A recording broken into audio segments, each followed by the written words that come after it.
Halo teman-teman, perkenalkan nama saya Natasha Pratiwi Wulandari dengan NIM 2006111021998 dengan kode kelas 5B4, mata kuliah Manajemen Inovasi dan Kreativitas, dosen pengampu Dr. Imelda Welin Joanna Ugi, SEFM. Kita mulai dengan materi pengertian pengambilan keputusan. Pengambilan keputusan adalah suatu proses yang menghasilkan sejumlah tindakan atau keyakinan dari beberapa kemungkinan. Tanpa proses pengambilan keputusan, mungkin sulit bagi perorangan dan terlebih lagi bagi sebuah tim. Analisis yang terlalu mendalam tentang tujuan dan alternatif yang ditawarkan dapat mengakibatkan membludaknya informasi dan melumpuhkan proses pengambilan keputusan. Untuk mengambil keputusan sebagai tim, diperlukan lingkungan yang konstruktif di mana semua anggota tim bebas menyuarakan pendapat mereka sesuai aturan komunikasi yang berlaku. Sangatlah penting agar didapatkan kesepakatan bersama dari seluruh anggota tim. Berikut beberapa pertanyaan untuk dipertimbangkan saat meninjau keputusan. Yang pertama, apa keputusan memecahkan masalah yang diidentifikasi tim di langkah 1? Yang kedua, apa keputusan ini memengaruhi tim secara positif atau negatif? Yang ketiga, pemangku kepentingan manakah yang menikmati manfaat dari keputusan ini? Pemangku kepentingan mana yang terdampak secara negatif? Jika solusi ini bukan alternatif terbaik, tim dapat memanfaatkan penggunaan bentuk manajemen proyek berulang. Hal ini memungkinkan tim cepat beradaptasi dengan perubahan serta mengambil keputusan terbaik dengan sumber daya yang dimiliki. Pengertian inovasi. Inovasi berasal dari kata innovatus dalam bahasa Latin yang berarti membuat sesuatu yang baru. Beberapa definisi awal tentang inovasi kemudian terus berkembang, meskipun poin besar mereka tetap merujuk pada ide kebaruan.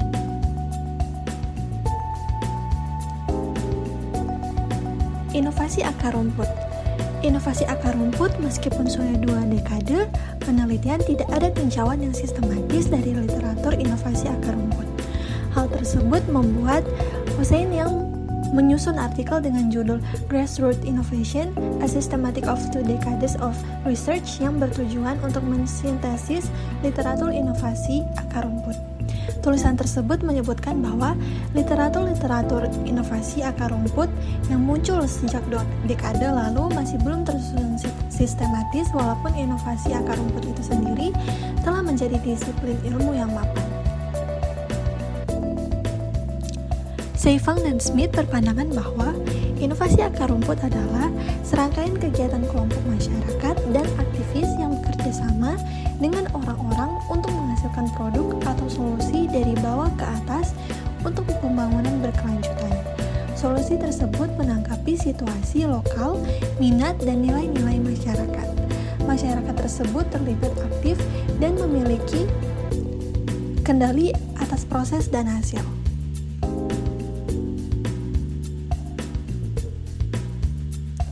Lebih jauh, Smith menyebutkan bahwa inovasi akar rumput tumbuh dari dorongan untuk memberikan jawaban terhadap ketidakadilan sosial yang dipaksakan oleh sistem teknologi yang ada. Pada tulisan lainnya, Smith menyebutkan bahwa inovasi akar rumput tidak secara formal dilakukan oleh lembaga inovasi maupun otoritas pembuat kebijakan inovasi. Zeng bahkan secara lebih spesifik menyebutkan bahwa inovasi akar rumput biasanya dilakukan oleh masyarakat atau komunitas di pedesaan. Pandangan beberapa tokoh tersebut setidaknya telah memberikan jawaban singkat kepada kita tentang siapa dan mengapa inovasi akar rumput dilakukan. Selanjutnya kita beralih ke apa itu corong inovasi. Corong inovasi adalah alat atau proses yang akan membantu memastikan bahwa hanya ide-ide terbaik yang dijalankan. Ini adalah jenis corong yang akan menyaring ide-ide inovatif untuk kelangsungan hidup dan profitabilitas sehingga hanya produk, proses, proposisi, atau model bisnis yang direalisasikan, umumnya seperti jenis corong lainnya. Corong inovasi memiliki 3 bagian, yaitu yang pertama mulut lebar, yang kedua bagian penyempitan, yang ketiga bagian sempit. Masing-masing bagian ini dapat dipecah lagi menjadi tahap yang berbeda. saat ide berkembang melalui corong, mereka akan melalui proses penilaian untuk menentukan mana yang lebih cocok untuk tujuan.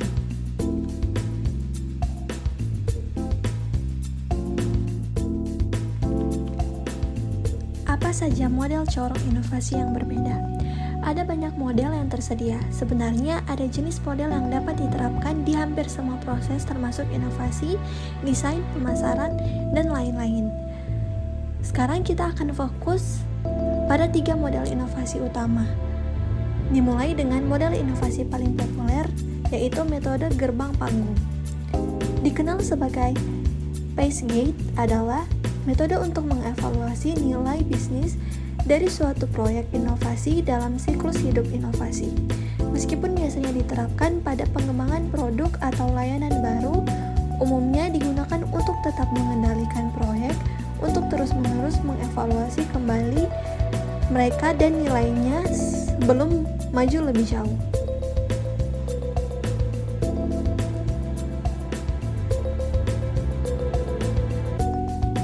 Apa manfaat dari stage gate?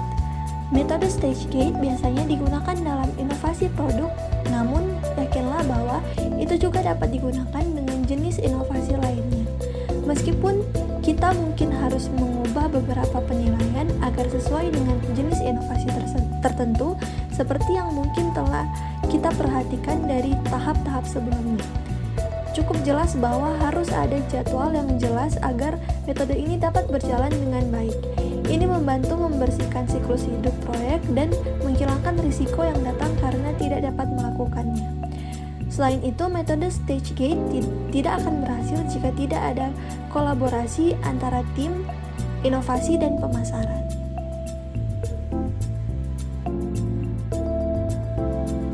Yang kedua, metode berpikir desain. Metode design thinking didasarkan pada proses yang digunakan desainer untuk memecahkan masalah. Ini adalah metode praktis yang digunakan organisasi untuk membuat solusi inovatif untuk mengatasi masalah yang biasanya sulit didefinisikan. Metode ini dianggap sebagai salah satu corong inovasi yang paling berpusat pada pengguna. Ini membingkai ulang masalah yang ada dengan cara yang berpusat pada manusia untuk menentukan faktor terpenting bagi pengguna. Ini memaksa tim untuk berpikir di luar kotak. Desain thinking mengikuti 4 aturan. Yang pertama, aturan manusia. Yang kedua, aturan ambiguitas. Yang ketiga, aturan mendesain ulang. Dan yang terakhir, aturan berwujud.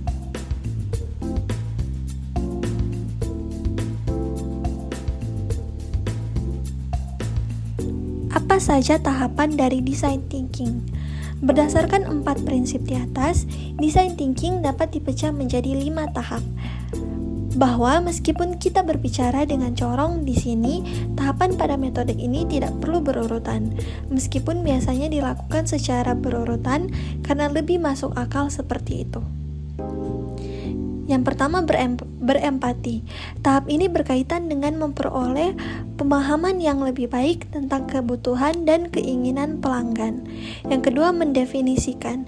Tahap ini adalah tentang mendefinisikan masalah wawasan yang dikumpulkan dari mengamati pelanggan akan diperiksa di sini untuk memahami mereka dan melihat masalah yang mendasarinya. Yang ketiga, membentuk pengertian. Tahap ketiga adalah tentang menemukan solusi potensial untuk masalah tersebut. Dan yang keempat, prototype. Tahap ini tentang mengubah ide menjadi produk, model, atau proses. Untuk inovasi produk ini adalah bagian di mana produk atau prototype minimum yang layak lahir. Yang kelima, uji.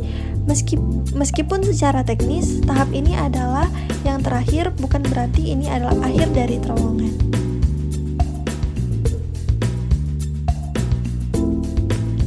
Selanjutnya, apa manfaat dari design thinking?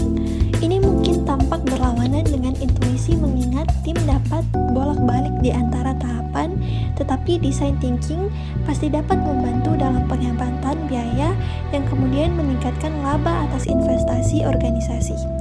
Alasannya adalah bahwa produk yang menjadi model design thinking seringkali berhasil dan produk ini pada akhirnya akan menghasilkan laba atas investasi yang lebih baik. Selain itu, karena metode ini merupakan pendekatan yang berpusat pada pengguna, maka akan meningkatkan loyalitas dan retensi pelanggan. Design thinking juga mendorong lebih banyak inovasi dalam organisasi. Karena metode ini adalah tentang menantang asumsi dari pemikiran di luar kotak serta kelompok sasaran. Metode ini akan membantu membangun budaya inovasi yang kuat di seluruh organisasi.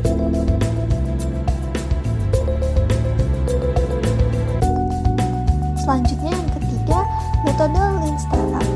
Lean Startup didasarkan pada banyak konsep dari design thinking. Mirip dengan model sebelumnya, metode ini bergantung pada penangkapan timbal balik pelanggan secepat mungkin. Ini akan membantu memperlancar siklus pengembangan produk dan sebagian besar meningkatkan efisiensi. Beberapa organisasi mengetahui metode ini sebagai model yang baik untuk memulai perusahaan baru atau memperkenalkan produk baru atas nama perusahaan yang sudah ada. Prinsip-prinsip di balik metode ini sangat bergantung pada pengukuran minat pelanggan.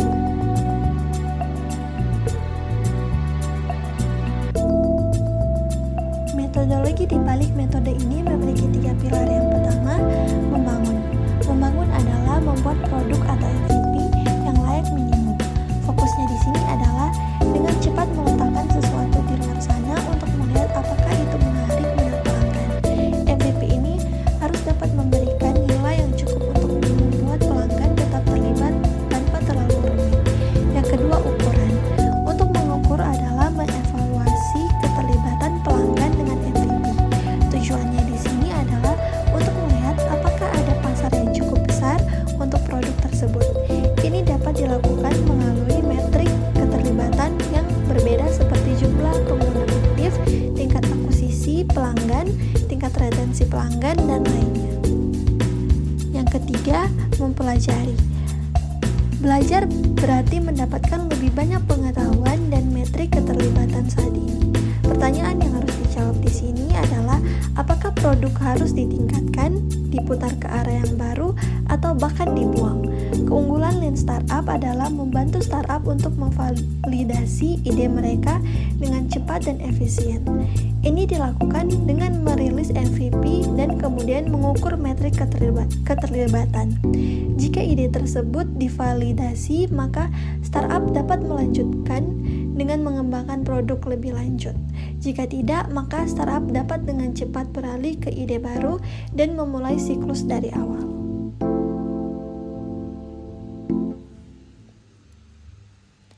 Apa saja tanggapan dari Lean Startup?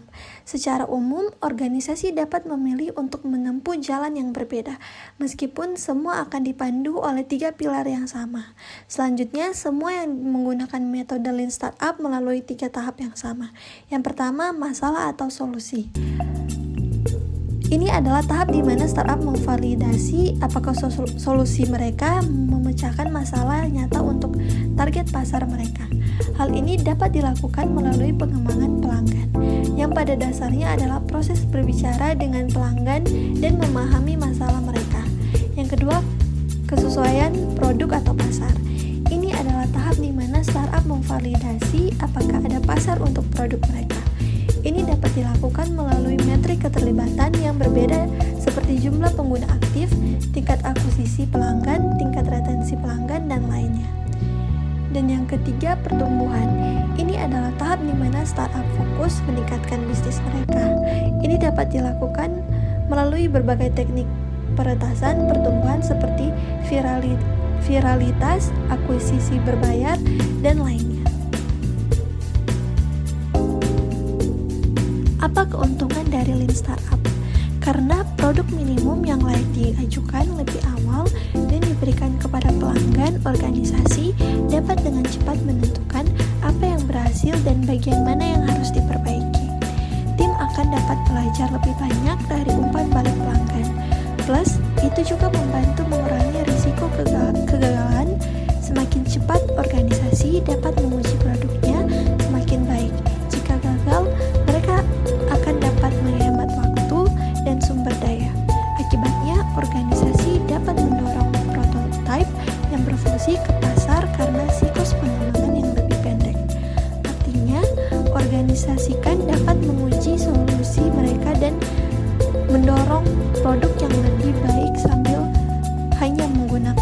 sedikit sumbernya.